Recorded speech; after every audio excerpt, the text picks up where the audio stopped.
The briefing room on the lower floor of Whitehall smelled of old paper and cold coffee.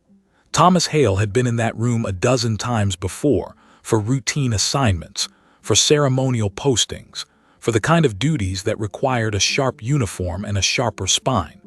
He had stood outside Buckingham Palace in February rain without flinching. He had escorted foreign dignitaries through crowds of thousands without once breaking his line of sight. He was 26 years old, 3 years into his posting as a royal guard, and he had never once been given an order that made his stomach feel the way it felt that evening. Senior Intelligence Commander Hargreaves stood at the far end of the briefing table. He was not a tall man, but he carried himself like one. His uniform was immaculate, every button catching the overhead light, every crease pressed into submission. His hair was silver at the temples, cut short, and his eyes were the pale gray of winter concrete. He did not sit. Men like Hargreaves, Thomas had learned, never sat when they could stand. Standing was control. Sitting was conversation. Hargreaves was not interested in conversation. There were 4 guards in the room. Thomas was the youngest. The other 3, Mercer, Bell, and Ackeffer, stood with their hands behind their backs and their expressions carefully neutral. Thomas mirrored them without thinking. It was what you did in a room with Hargreaves. Tonight's summit, Hargreaves began, placing both palms flat on the table, is a formal diplomatic gathering. 14 delegations, 11 nations. The venue is Lancaster Hall. You 4 will be assigned to interior positions. He slid a single sheet of paper down the table. Thomas caught it when it reached him and scanned it quickly. Position assignments, floor map, entry and exit timings, standard material. Your primary function, Hargreaves continued, is crowd management and dignitary separation. Specifically, he paused. Not for effect, Thomas would later think, for precision. You are to ensure that Minister Caldwell and Ambassador Reyes do not engage in direct conversation at any point during this evening.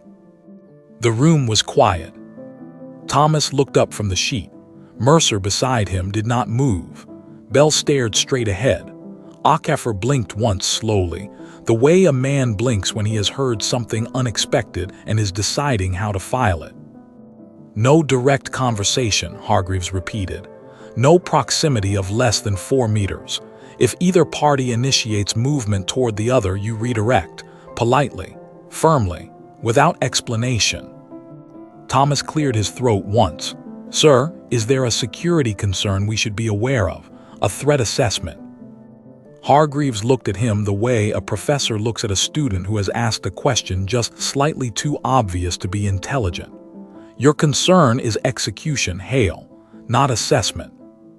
Yes, sir. The order comes from my office. That is sufficient. Hargreaves straightened. You are guards. You guard. Any questions? There were none. There never were with Hargreaves. They were dismissed at 6:45. The summit began at 8. Thomas walked the corridor back toward the equipment room alone. Mercer caught up with him near the stairwell and fell into step beside him without a word. They walked like that for a moment. The comfortable silence of 2 men who had shared enough cold mornings outside enough important buildings to not need words for every thought. Odd briefing, Mercer said finally. Yes, Thomas said. You going to ask questions? Thomas thought about it. He thought about the way Hargreaves had said the word sufficient, the way he had not explained, the way 4 guards had been given one specific instruction about 2 specific people and told nothing else. No, Thomas said, not tonight. Mercer nodded, good answer. Thomas was not sure it was. He changed into his formal uniform in silence. White gloves, polished boots, the dark ceremonial jacket with its brass buttons that caught light the same way Hargreaves's did, though on Thomas it felt less like armor and more like costume. He checked himself in the narrow mirror on the inside of his locker door and straightened his collar. He had been given an order. The order was clear. He would follow it. He told himself this 3 times on the drive to Lancaster Hall, watching London move past the car window in the blue-gray of early evening. The bridges lit. the river dark, the city going about the ordinary business of its Tuesday night while somewhere inside a marble hall, 14 delegations and 11 nations were arranging themselves around tables that would determine, in ways Thomas could not fully see, the shape of things to come. He told himself he was a guard. Guard's guard. He believed it mostly, until he walked through the service entrance of Lancaster Hall and saw, for the first time, the two people he had been ordered to keep apart. Minister Caldwell was standing near the east entrance, speaking with an aide. She was a woman in her mid-50s, small and precise in a dark blue suit, with reading glasses pushed up into silver-streaked hair and the composed expression of someone who had spent 30 years in rooms exactly like this one. She did not look dangerous. She looked tired in the way that people who carry important things always look tired, not from weakness, but from weight. Ambassador Reyes was across the hall, near the west colonnade. He was taller, older, with a careful gray beard and the unhurried posture of a diplomat who had long since stopped being impressed by grand rooms. He held a glass of water, not wine, Thomas noticed, and he was not speaking to anyone. He was watching the room with the particular stillness of a man who is waiting for something specific. Thomas took his position near the center of the hall, where he could see both of them clearly. He adjusted his gloves. He told himself one final time that his job was simple. He was almost right. Lancaster Hall was one of those rooms that made people stand differently. It was not simply the height of the ceiling, though the ceiling was extraordinary, vaulted and gilded, with painted panels that depicted allegorical scenes Thomas had never had the time or inclination to identify. It was not simply the marble floors, which reflected the light of 6 enormous chandeliers in shifting, liquid patterns. It was not the columns, or the long tables dressed in white linen and silver, or the discreet movement of staff along the periphery like figures in a painting who had learned to breathe. It was the accumulation of all of it, the weight of the place. Rooms like Lancaster Hall had been built with a specific purpose, to remind everyone inside them that whatever they were doing here mattered, that the conversations held in this air were different from conversations held in ordinary air, that the decisions made across these tables carried a gravity that ordinary rooms could not contain. Thomas had been in rooms like this before, but they still worked on him. He felt his shoulders square without deciding to square them. He felt his chin lift. He felt, in some way he could not fully explain, more visible than usual, as though the room itself was watching. He moved to his assigned position near the central colonnade, where the sight lines were clean in every direction. From here, he could see the east entrance where Caldwell stood, the west colonnade where Reyes waited, the main doors, the service corridor, and the long sweep of the reception floor where guests were beginning to gather in the careful, circling way of people who know everyone in the room and are deciding in which order to acknowledge them. The summit had not officially opened. This was the reception hour, drinks, introductions, the diplomatic small talk that was never actually small. 14 delegations moved through the space in clusters, each with their own gravitational pull, their own orbit of aides and attachés and quietly watchful security personnel. Thomas watched Caldwell. She had moved from the east entrance to a position near the long windows overlooking the courtyard, where she was now speaking with a Danish delegate Thomas did not recognize. Her aide stood 2 steps behind her, holding a leather portfolio and occasionally leaning in to murmur something. Caldwell listened with the attentiveness of someone who has learned that listening, properly done, is its own form of power. Thomas watched Reyes. He had not moved from the west colonnade. He was still holding his glass of water. A junior diplomat had approached him at some point, and they had exchanged a few sentences, but the junior diplomat had moved on, and Reyes had returned to his particular stillness. He was not scanning the room the way security personnel did. He was not performing the relaxed confidence of a man who wanted to be seen as relaxed. He was simply watching, with a focused, patient quality that Thomas recognized, after a moment, as the look of a man who is waiting for a specific window to open. The first 40 minutes passed without incident. Thomas repositioned twice, once to improve his angle on the east side of the room as the crowd thickened near the bar, once to keep Caldwell in clear sight as she moved toward the center of the floor with the Danish delegate. Both times, he checked on Reyes. Both times, Reyes had not moved significantly. The distance between them remained well above 4 meters.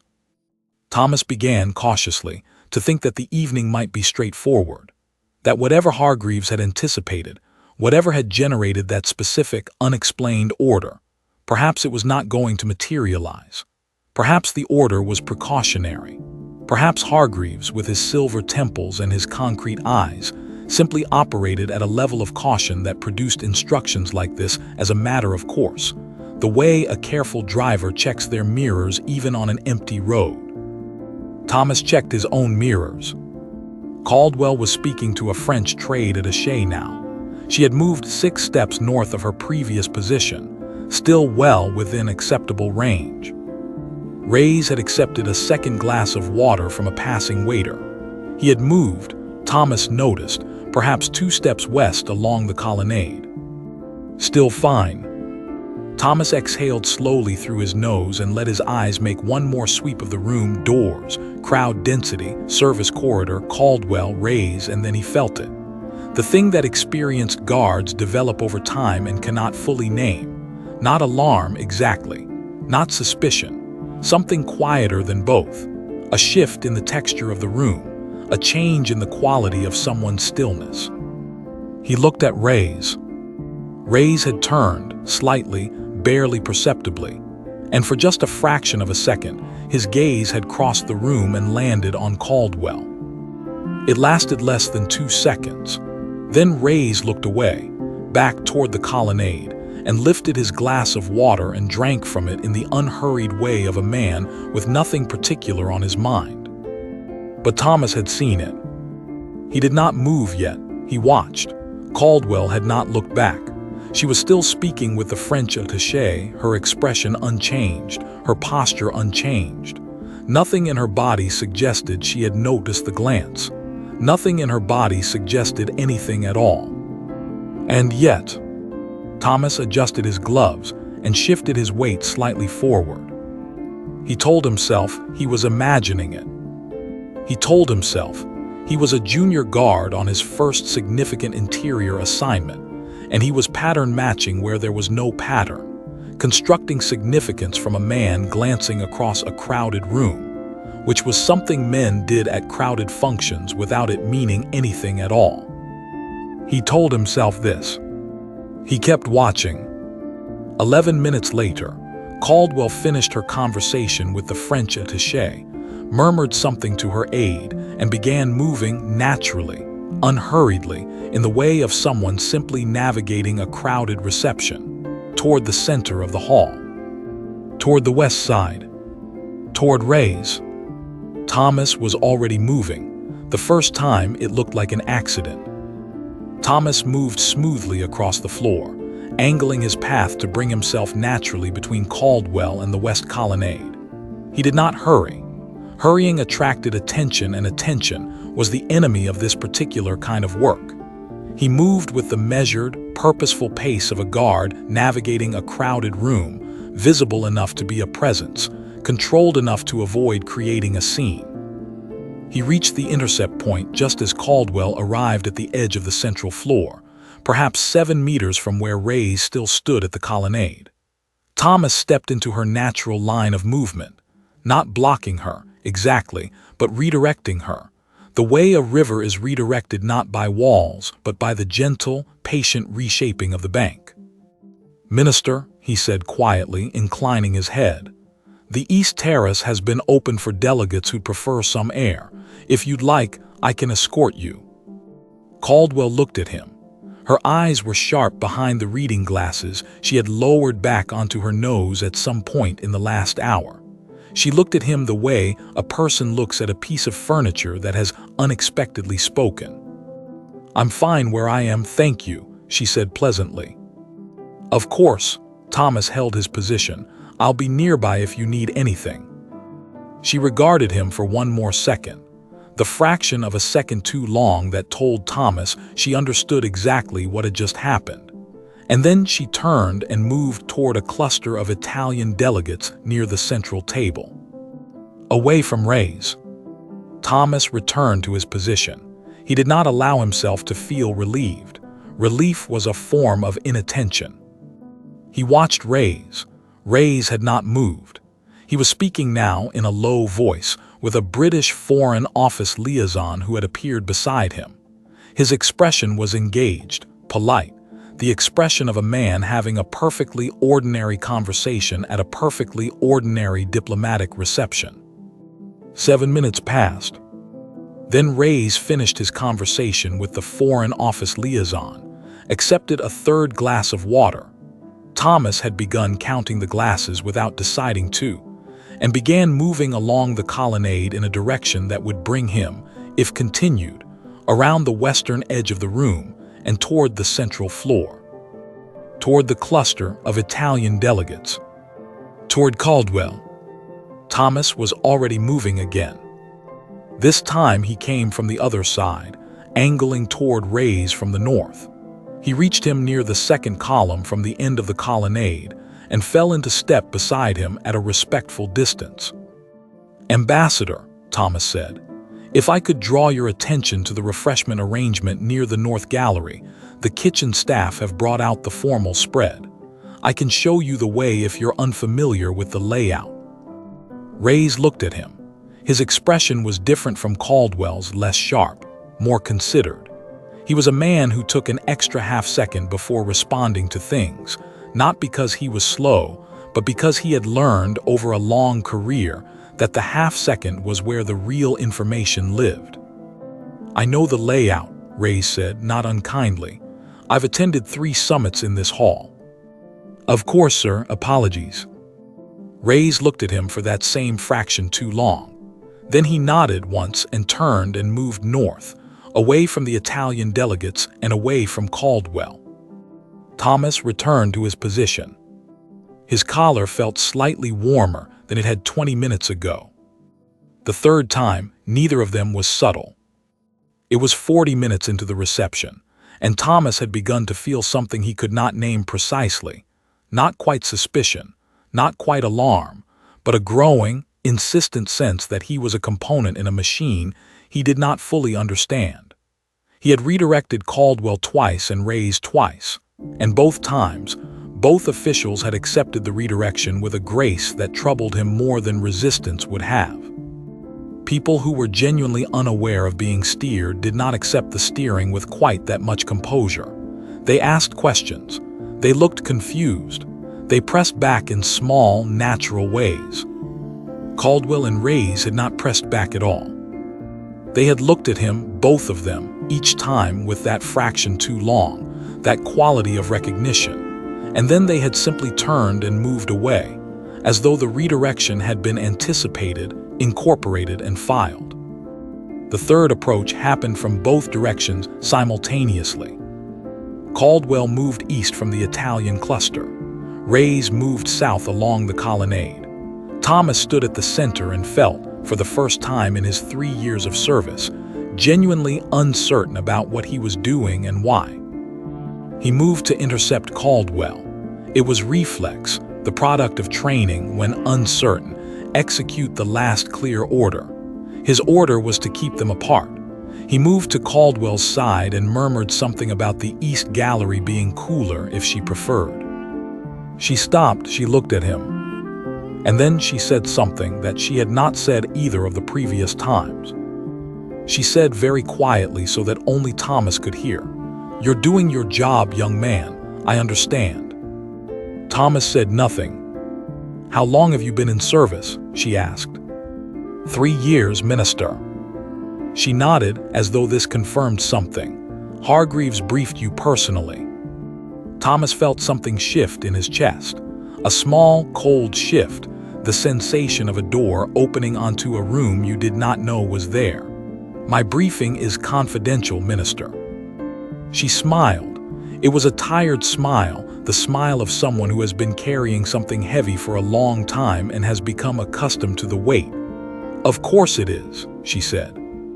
She turned and walked away from Reyes, who had stopped 20 meters distant and was watching the exchange with the patient stillness that Thomas had begun to find deeply unsettling. Thomas returned to his position for the fourth time. He stood very straight. He stared at the middle distance. He thought about what Hargreaves had said in the briefing room. "Your concern is execution, Hale, not assessment." He thought about the way Caldwell had said his name. Not his name, his rank. "Young man." The way someone speaks to a person they feel sorry for. He thought about Reyes counting the redirections in that careful, unhurried way of his and saying nothing, asking nothing, simply turning and moving away each time as though the redirection were a scheduled event on a program he had already read. He thought about the order. Ensure that Minister Caldwell and Ambassador Reyes do not engage in direct conversation. He had been executing the order. He had been executing it efficiently, professionally, without incident. His position was correct. His technique was clean. Mercer, watching from the south entrance, would have seen nothing to criticize. But somewhere beneath the execution, in the part of his mind that was not occupied with sight lines and crowd density and the distance between two officials in a marble hall, a question had been forming, slowly, quietly, the way questions form when you do not want them to, and it was becoming too large to ignore. Why? Not how, not when, why? Hargreaves had not answered that question. He had redirected it the same way Thomas had been redirecting Caldwell and Reyes all evening, smoothly, firmly, without explanation. Your concern is execution, Hale, not assessment. But standing in the center of Lancaster Hall at 9:17 in the evening, with the chandeliers throwing their liquid light across the marble floor and 14 delegations moving through their careful orbits around him, Thomas Hale found that he could not stop assessing. Something was wrong. He did not know what it was yet, but it was wrong.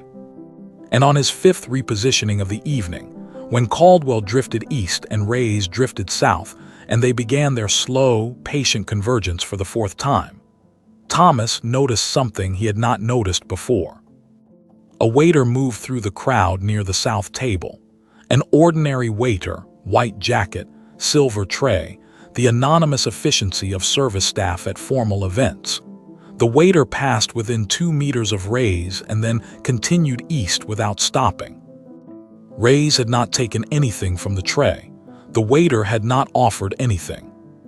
But Reyes's left hand, which had been at his side, was now closed slightly differently than it had been before. Thomas stared at that hand. He stared at it for 3 seconds. Then he began walking, not toward Caldwell, not toward Reyes, but toward the south table, tracking the waiter's path through the crowd, watching the white jacket move between clusters of delegates with the smooth, practiced invisibility of someone who had learned to be overlooked. The waiter turned left near the service corridor.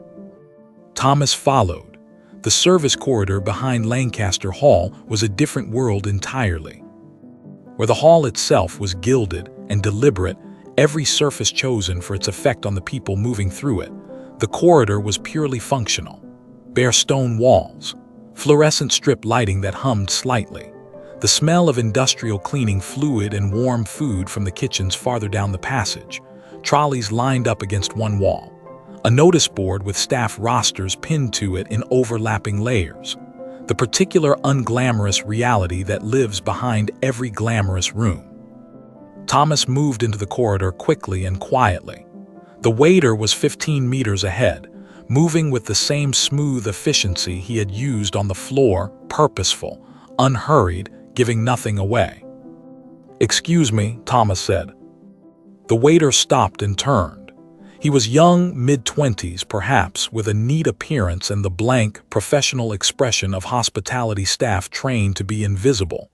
He looked at Thomas's uniform and something moved behind his eyes. Not fear exactly. Calculation. "Sir," he said. "Your tray is empty," Thomas said.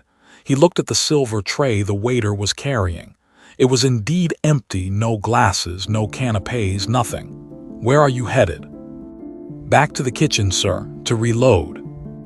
Of course, Thomas held the man's gaze for a moment. "Long way round." The waiter said nothing. "The kitchen is south," Thomas said. "You came east." The waiter's expression did not change. He was good at this, whatever this was. "I was checking on a table near the east corridor, sir. One of the guests had requested."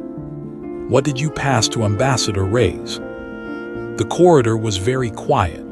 The hum of the fluorescent lights was suddenly very audible. Somewhere down the passage, someone in the kitchen dropped something metal, and the clatter rang briefly and then stopped. The waiter looked at Thomas for a long moment. Then slowly, the professional blankness left his face, not replaced by guilt, by something more complicated, something that looked, if Thomas was reading it correctly, like relief.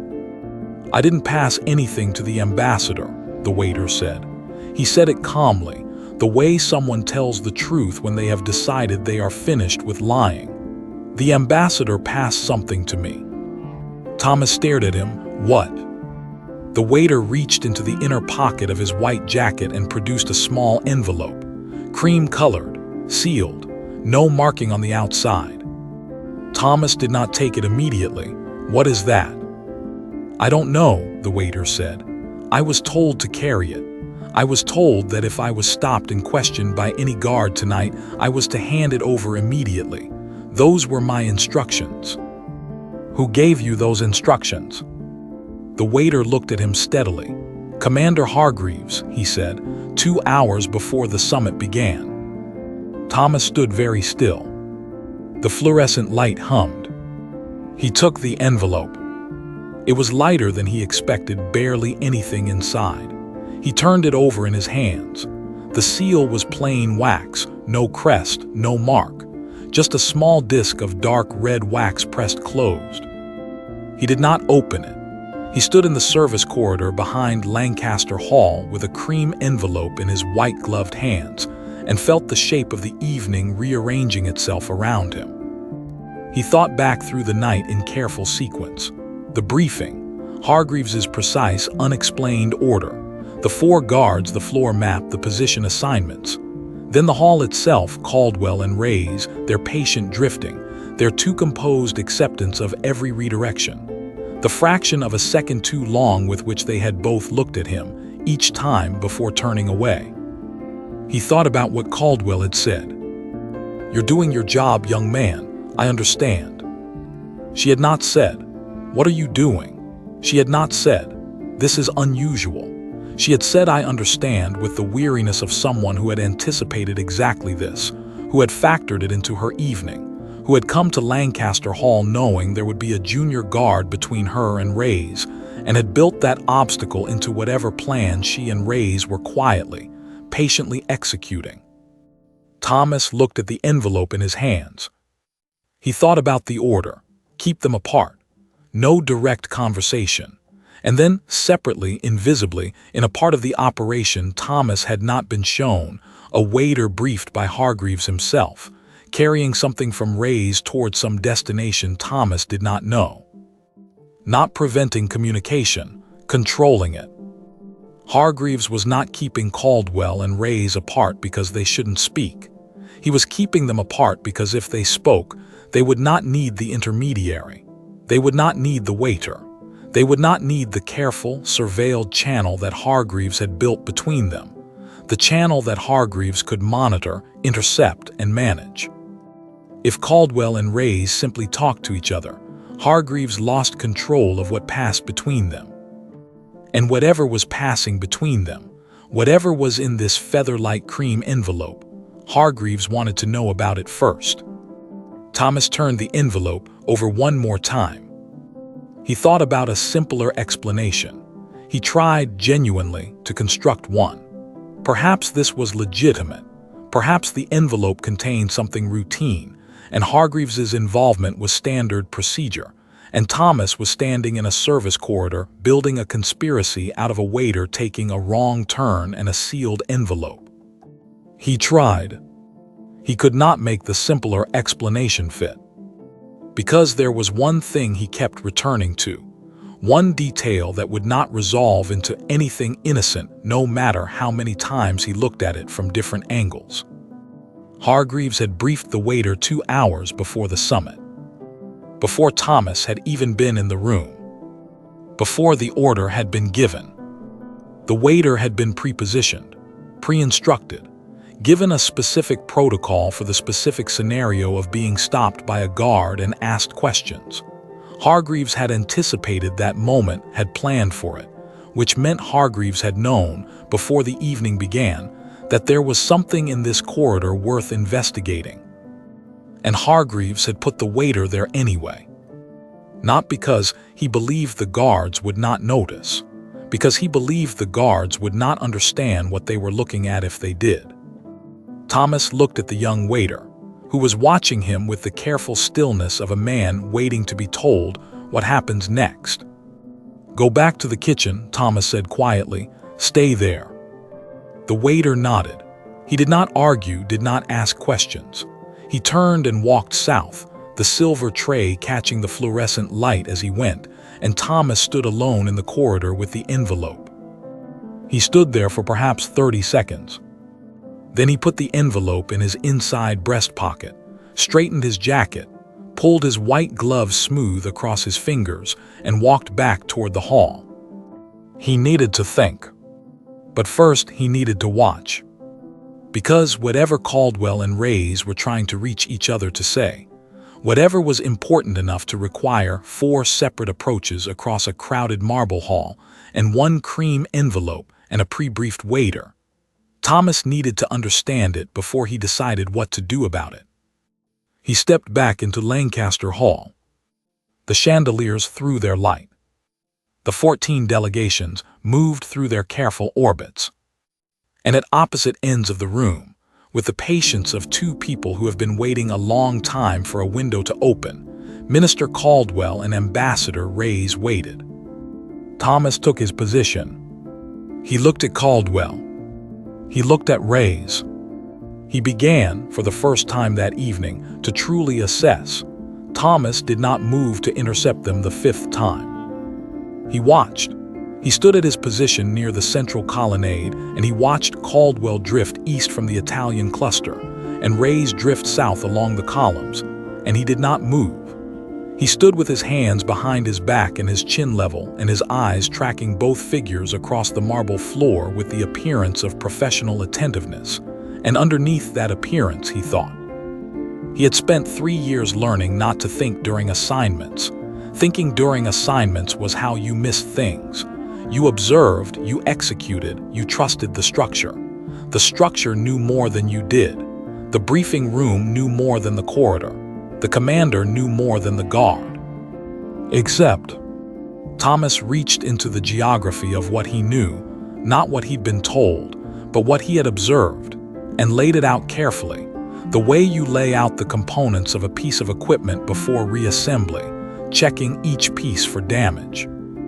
Fact 1. Hargreaves had ordered him to prevent direct conversation between 2 specific officials at a formal diplomatic summit. No threat assessment, no security context, no explanation beyond the weight of Hargreaves's rank. Fact 2. Caldwell and Reyes had accepted every redirection with a composure that indicated foreknowledge. They had known, before arriving, that they would be redirected.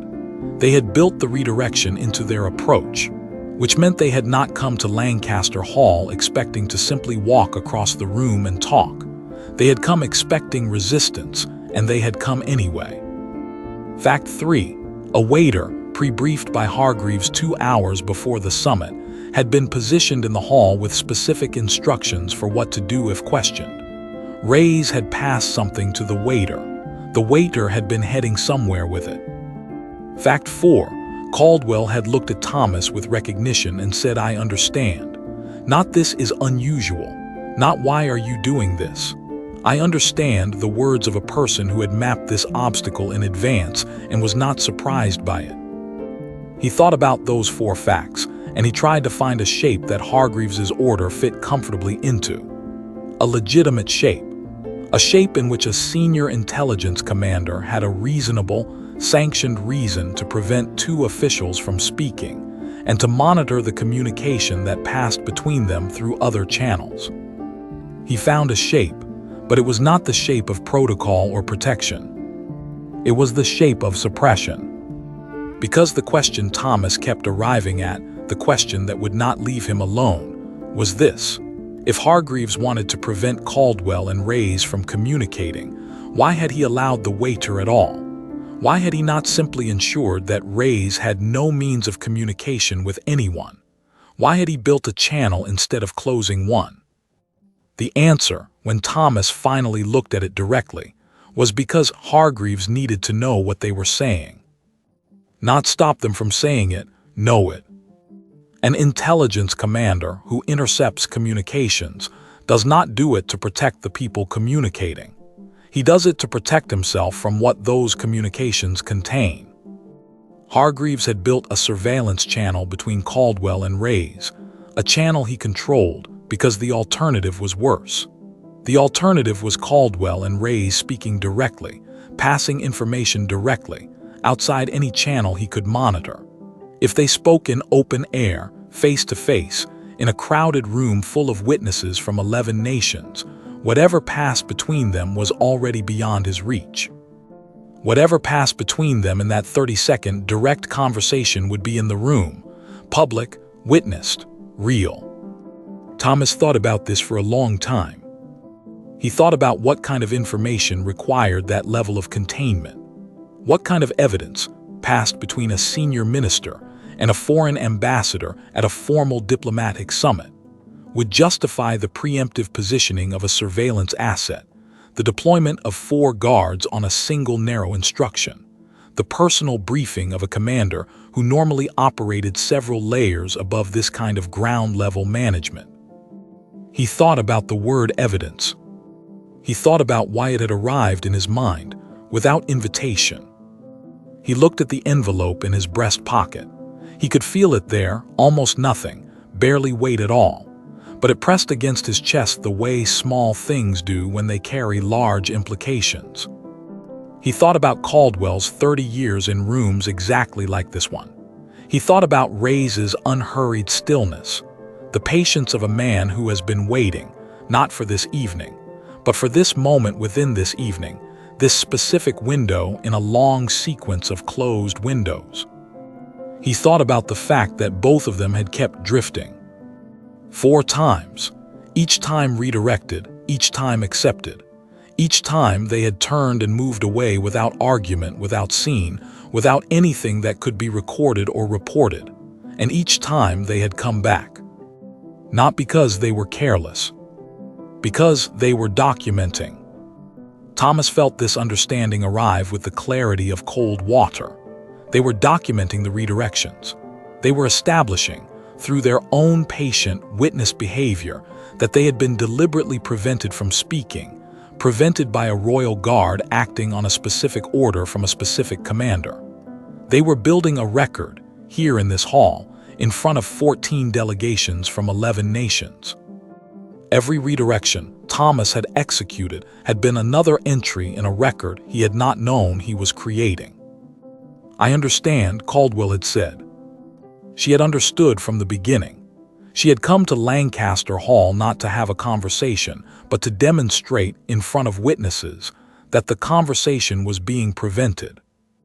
And Reyes, patient, water-drinking Reyes with his 3 attendances at summits in this hall, had come for the same reason. To pass something through the only channel available to him, knowing it would be intercepted, knowing the interception itself was part of the record. The envelope in Thomas's pocket was not meant to reach its destination. It was meant to be found. Thomas stood very still in the center of Lancaster Hall. The chandeliers threw their light. The 14 delegations moved through their orbits, and in the envelope against his chest, he was increasingly certain, evidence. Evidence of something that Hargreaves had spent this entire evening trying to contain, using Thomas as his instrument of containment. He was not a guard tonight. He was a mechanism. He looked across the room at Caldwell, who was speaking with the Danish delegate again and not looking at him. He looked at Reyes, who had returned to his position at the colonnade and was holding his fourth glass of water and also not looking at him. They were waiting. Not for each other, Thomas realized.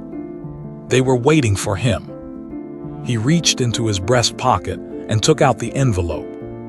He looked at it for a long moment in his white-gloved hand. The small disc of dark red wax, the unmarked cream surface, the barely there weight of whatever was inside. He thought about Hargreaves, the silver temples, the concrete eyes, the word sufficient delivered like a door closing. He thought about his order, keep them apart, execution, not assessment.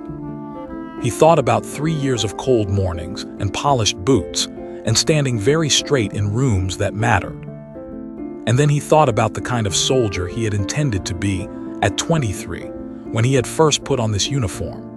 Before he knew the difference between a guard who follows orders and a guard who understands them. Before he had stood in a marble corridor holding evidence of his own commander's corruption and been forced to decide, in the space of a single evening, what kind of man he was. He put the envelope back in his pocket. He looked at Caldwell. He looked at Reyes.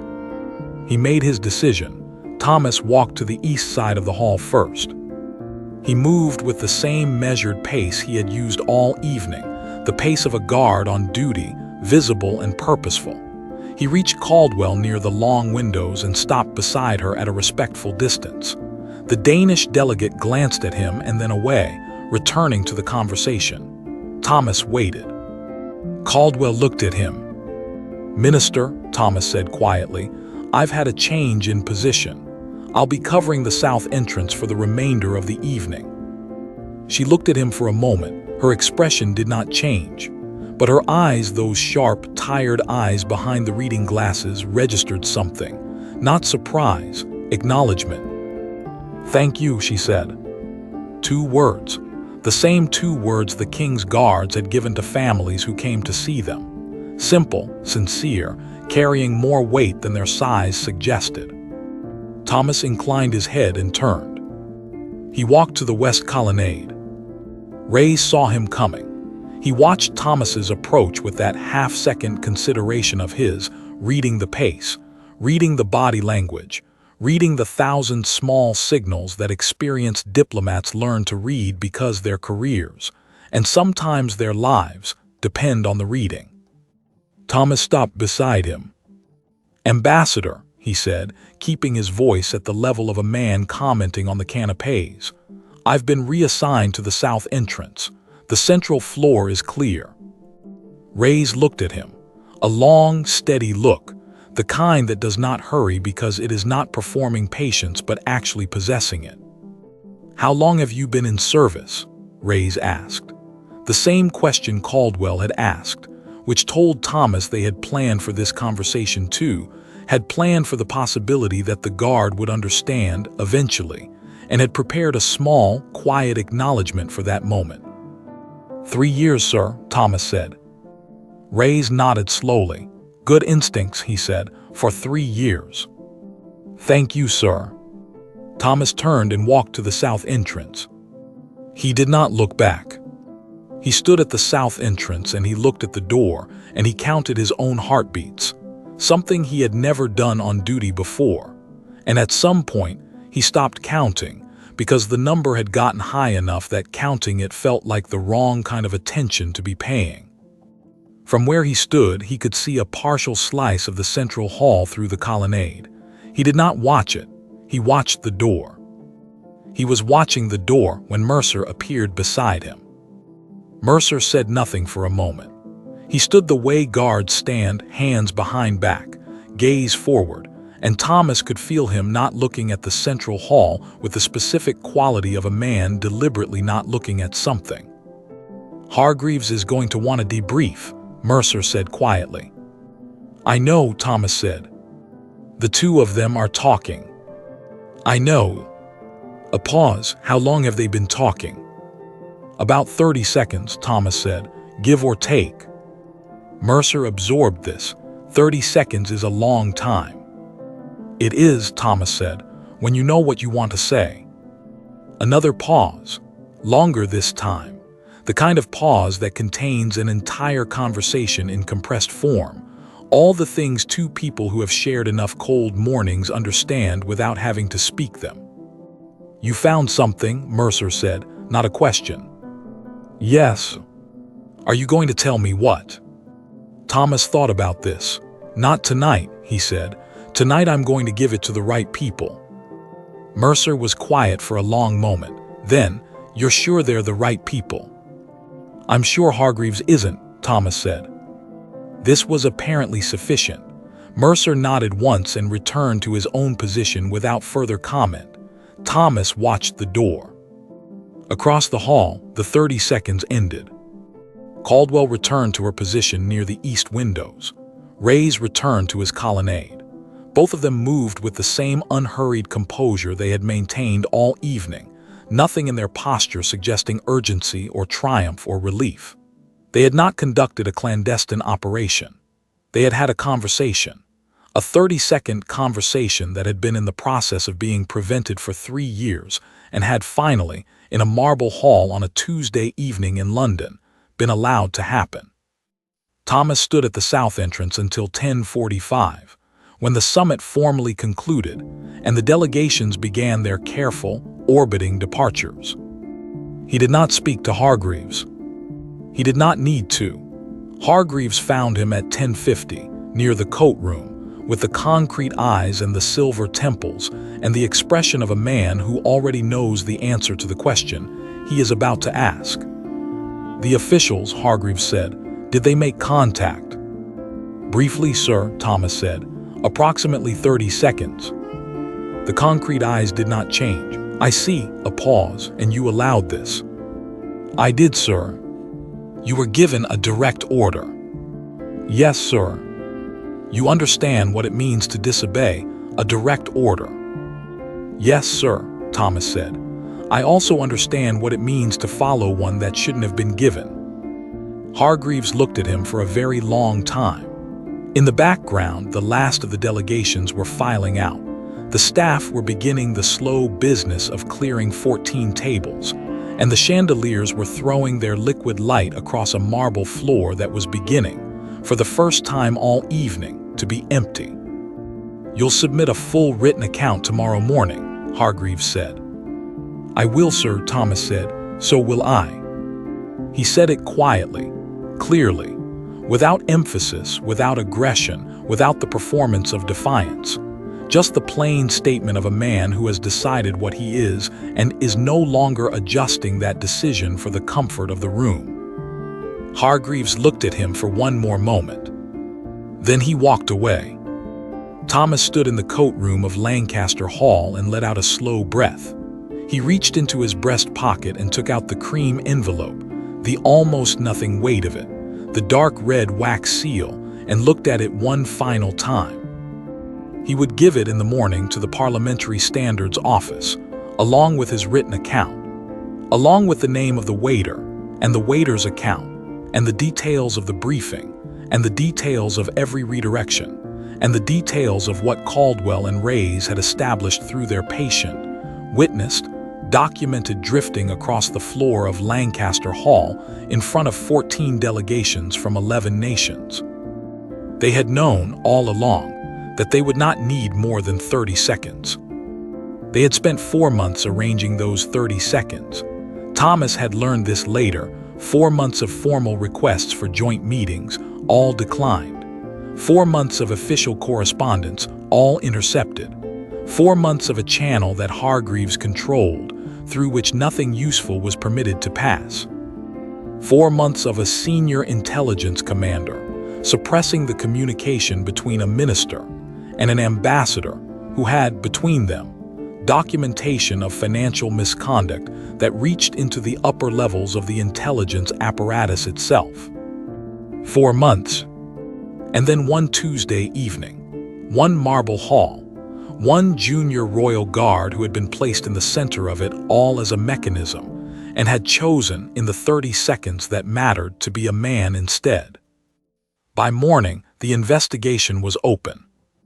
By the following week, Hargreaves had been suspended pending inquiry.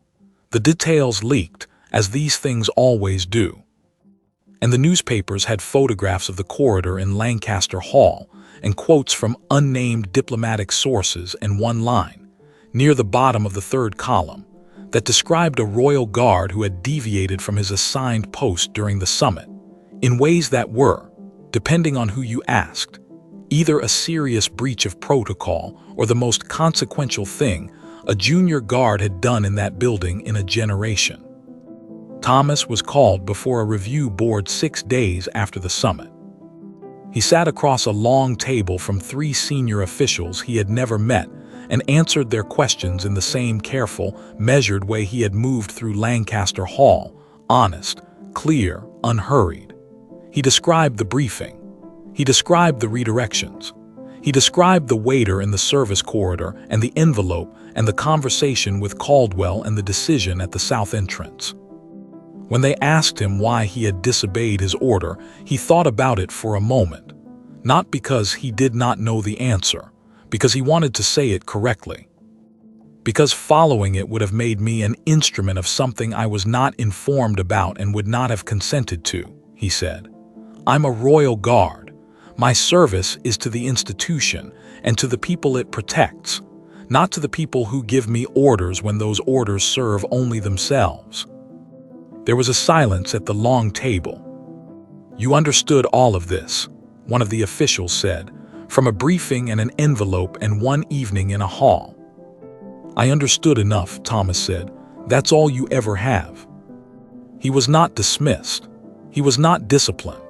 He was returned to active duty with a record that noted, in the careful, neutral language of official documentation, that Guard Thomas Hale had exercised independent judgment in the execution of a compromised order, and that the outcome of that judgment had contributed materially to an ongoing investigation. It was the most words any document had ever used to describe 30 seconds. Thomas was posted to a new assignment the following month, routine, ceremonial, the kind that required a sharp uniform and a sharper spine. He stood outside important buildings in cold rain and watched crowds and followed sight lines and executed the ordinary, steady discipline of his service. He did not think of himself as someone who had done something remarkable. He had stood in a room that mattered, held a small envelope, and made a decision that the evidence in front of him made obvious. The only remarkable thing, he sometimes thought, was how long it had taken him to stop executing and start assessing. The corridor in Lancaster Hall was refurbished the following spring. New lighting, warmer, softer than the fluorescent strips. The notice board with its overlapping staff rosters was replaced with a clean, mounted display. It was a different space. But on some Tuesday evenings, when the hall was in use, and the chandeliers were throwing their liquid light, and the marble floor was filling with the careful orbits of people who carried important things, one of the service staff would sometimes stop in that corridor and remember a young guard in white gloves standing in fluorescent light, turning a cream envelope over in his hands, and deciding. The most loyal thing a soldier can do, Thomas had come to believe, is not always the thing he is told to do. Sometimes it is the thing he understands must be done. In the 30 seconds that remain, before the window closes, before the hall empties, before the only moment that was ever going to matter passes into the ordinary dark of another Tuesday night in London, and is gone. He had used those 30 seconds. That was enough.